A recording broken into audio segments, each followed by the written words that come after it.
Salut tout le monde, je m'appelle Bradley et bienvenue dans cette nouvelle vidéo. Mes waders, mes wadeuses, comment allez-vous? En tout cas moi, tout va pour le mieux. Au sommaire aujourd'hui, je vais commencer par vous raconter une info sur Jennie. Les Blink ont remarqué qu'elle s'est acheté quelque chose de plutôt inattendu et de vraiment très cher. Ensuite, j'ai une histoire à vous raconter qui concerne Lisa et deux de ses amis que vous connaissez certainement. Et aussi, j'ai une deuxième chose à vous raconter sur Lisa, c'est un truc qu'elle fait à chaque fois qu'elle voyage, qu'elle va prendre l'avion. Vous allez voir, c'est assez spécial. Ensuite, sujet principal, je vais vous parler d'une personne qui était dans la même école que Vi. Cette personne a été très méchante avec Vi. Après le sujet principal, Jimin va vous raconter un secret qui concerne la chanson de BTS Life Goes On. Il y a eu une grosse rumeur concernant Life Goes On et récemment dans une interview, Jimin a rétabli la vérité. Avant que la vidéo commence, n'oublie pas le petit pouce en l'air, ça m'encourage beaucoup. Tu peux aussi t'abonner à ma chaîne YouTube et activer la cloche pour devenir un wader ou une wadeuse. Et voilà, on est parti pour cette nouvelle vidéo. Jennie de Blackpink dort très bien la nuit. Et venez pas me dire dans les commentaires là qu'elle dort bien la nuit parce qu'elle dort dans les bras de G-Dragon. Non mais c'est bon les gars, je vous connais hein. En fait, Jennie a publié une très jolie photo et ses fans ont remarqué quelque chose. Derrière Jennie, on peut remarquer un lit de la marque Hastens. C'est une marque de lit très luxueuse. Autrement dit, ça coûte vraiment super cher quoi. Au niveau des tarifs, ils ont des lits qui coûtent autour de 20 000 $ et ça peut monter jusqu'à 38 000 $. Dans une vidéo, je vous avais expliqué que Lisa de Blackpink et Minnie de G-Idol sont de très bonnes amies. Elles se voient souvent, elles se font des cadeaux, elles vont à des concerts ensemble, elles ont même un collier d'amitié assorti. Mais voilà, est-ce que vous saviez que Minnie n'est pas la seule membre de G-Idol à être amie avec Lisa de Blackpink? Lisa est aussi une très bonne amie de Miyeon depuis de nombreuses années. Voici une petite photo d'archive. Sur cette photo, vous pouvez voir Lisa et Miyeon en pleine nuit devant ce qui ressemble à un magasin. Dites-vous que cette photo a été prise à une époque où elle n'avait pas encore commencé dans la K-pop. Un jour, Minnie et Miyeon étaient en interview pour une radio. La journaliste est revenue sur le jour où Lisa de Blackpink a envoyé un coffee truck à Minnie pendant qu'elle était en tournage pour un drama coréen. La journaliste a demandé à Minnie si c'est un cadeau qui lui a fait plaisir. Évidemment, Minnie a répondu que ce cadeau lui a fait trop plaisir et que Lisa est une très bonne amie. 네, 힘 많이 됐죠. 진짜 항상 잘 챙겨주고 되게 고마운 친구입니다. Miyeon, qui était juste à côté, a fini par dire qu'elle aussi elle aurait bien voulu que Lisa lui envoie un coffee truck. La journaliste a plaisanté en disant qu'elle n'en a pas reçu parce qu'elle n'est pas thaïlandaise comme Minnie et Lisa. Et c'est à ce moment-là que Miyeon a dit le truc le plus mignon, de la manière la plus mignonne. Elle a dit genre, mais moi aussi je suis son amie. 아니잖아요. 친구인데. Minnie, Miyeon et Lisa, vraiment une amitié légendaire. Est-ce que vous saviez que Lisa a un ours en peluche et que leur relation est très sérieuse? Quand Lisa est en déplacement et qu'elle doit prendre l'avion, son manager a une tâche très précise à accomplir. Alors évidemment, il doit protéger Lisa, mais il doit aussi protéger l'ours en peluche de Lisa. Il y a plein de photos où Lisa est en déplacement avec son manager et on peut voir son manager porter son ours en peluche, je trouve ça trop mignon. Que ce soit sur cette photo où on voit bien la tête de l'ours en peluche dépassée d'un sac que porte le manager, il y a aussi cette photo où Lisa est assise à côté de son manager qui porte sa peluche. Ce jour-là, l'ours en peluche était positionné sous le sac du manager.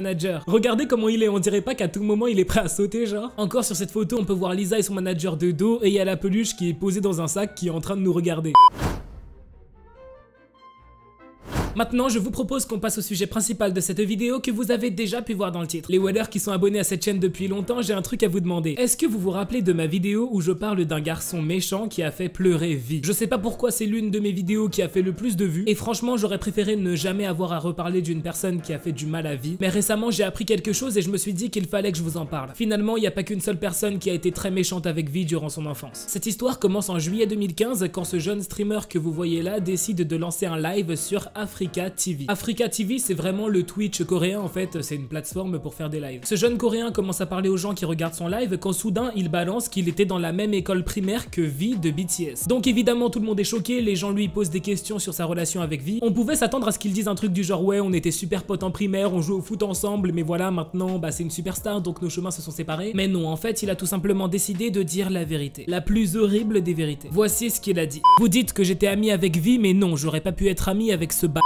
Je suis jaloux de lui maintenant qu'il a du succès mais je n'étais pas ami avec lui. Notre relation c'était comme une chaîne alimentaire, le fort mange le faible. Vi et moi on n'est pas amis alors arrêtez de dire qu'on est amis. J'aurais vraiment dû devenir stagiaire dans une agence de K-pop. Si je m'étais entraîné pendant quelques années j'aurais été bien meilleur que ce bâtard. On dirait que BTS commence à gagner en popularité. Taeyong, tu as vraiment réussi n'est-ce pas? Tu étais notre souffre-douleur et maintenant tu as plus de succès que moi. Est-ce que seulement vous vous rendez compte à quel point ce gars est frustré et jaloux? Je préfère pas imaginer tout le mal qu'il a dû faire à Vi quand il était plus jeune, vraiment ça me dégoûte. Évidemment cette histoire a fait beaucoup de bruit sur les réseaux, ce mec a reçu beaucoup de critiques de la part des armies. Et puis finalement, 4 ans plus tard en 2019, il a fait une vidéo pour s'excuser de toutes les choses méchantes qu'il avait dit sur Vi. Sauf qu'après avoir posté ses excuses, il les a supprimées. C'est à se demander s'il était vraiment désolé quoi.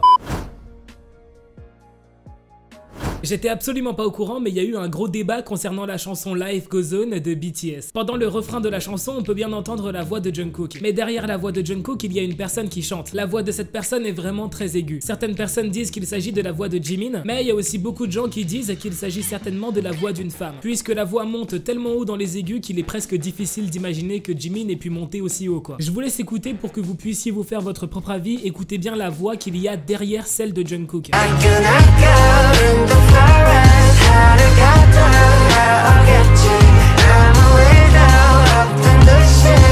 Selon vous, est-ce la voix d'une femme ou est-ce la voix de Jimin? Eh bien, Jimin lui-même a répondu à cette question. Une vidéo a été publiée où Jin pose des questions à Jimin. Jin lui a expliqué la situation, il lui a expliqué le gros débat qu'il y a eu, que les gens savaient pas si c'était lui qui chantait ou si c'était une femme. Et donc, Jin lui a demandé, mec, est-ce que c'est vraiment ta voix dans le refrain de Life Goes On? Jimin lui a répondu que son producteur et lui ont vraiment hésité à inclure la voix d'une femme dans le refrain de Life Goes On. Parce que vraiment, il fallait monter dans les aigus, mais de fou quoi. Finalement, ils n'ont pas pu trouver de chanteuse à inclure dans la chanson, donc le producteur a demandé à Jimin d'essayer avec sa voix. Et en plus, ils ont rajouté la voix de Jungkook par-dessus pour donner un effet stylé quoi. Pendant cette même interview, Jin a demandé à Jimin comment est-ce qu'il se prépare quand il sait qu'il va bientôt devoir partir enregistrer une chanson en studio. Jimin a répondu qu'il boit beaucoup d'eau et qu'il dort la nuit avec un humidificateur d'air pour respirer un air sain. Aussi, Jimin a précisé qu'avant d'aller enregistrer une chanson, il ne boit pas d'alcool parce qu'il sait que l'alcool ça assèche la gorge. Et Jin lui a répondu que lui, il faisait totalement le contraire. Il lui a expliqué que c'est déjà arrivé que ça se passe mal en studio. Dans ce cas, il allait boire de la bière avant de retourner enregistrer sa musique. Ça l'aidait à être plus à l'aise quoi. Jimin lui a répondu qu'il est au courant que beaucoup de gens font ça mais que lui c'est vraiment pas son truc. Voilà, c'est déjà la fin de cette vidéo, j'espère vraiment qu'elle vous aura plu. Si c'est le cas, n'oublie pas le petit pouce en l'air, tu peux aussi t'abonner à ma chaîne YouTube et activer la cloche, comme ça tu seras au courant dès que je sors une nouvelle vidéo. Et voilà, on se dit à très bientôt pour une nouvelle vidéo.